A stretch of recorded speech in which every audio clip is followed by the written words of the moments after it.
Speaker, আমাদের একটা তাগাদা ছিল যে এরা সংস্কারের বাহানায় যদি নির্বাচনটা না হতে দেয়, সেজন্য আমরা সবকিছুতে আপোষ করে জুলাই জাতীয় সনদও স্বাক্ষর করেছি। আমরা একত্রিত হয়েছি, সমঝোতা হয়েছে এবং নির্বাচনের স্বার্থে আমরা অনেক কথা বলি নাই।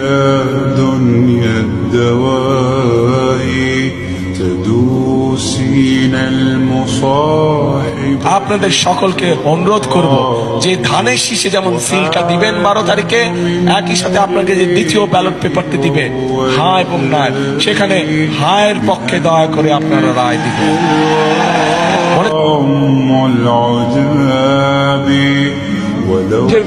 গণভোট বলে কিছু নাই, গণভোট বলে কোনো আলোচনার বিষয় নেই। এটা ওখানেও কোনো এজেন্ডাই ছিল না, এখন গণভোটের কোনো এজেন্ডা। এরপরে নতুন ভাবে ঐক্যমত হওয়ার কিছু নাই। এটা ঐক্যমত হওয়ার অতটুকু হইতে চ্যাপ্টার ওখানে ক্লোজ হয়েছে। সংবিধান সংস্কার পরিষদ সদস্যদের শপথ ফরম, আমরা কেউ সংবিধান সংস্কার পরিষদের সদস্য হিসেবে নির্বাচিত হইনি এবং সংবিধানে এটা এখনো ধারণ করা হয়নি।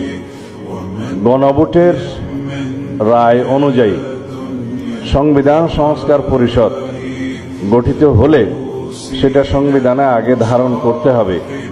মুখে যে কথা বলে অন্তরে সেটা না, অন্তরে যেটা মুখে আর একটা। এটা কাদের লক্ষণ?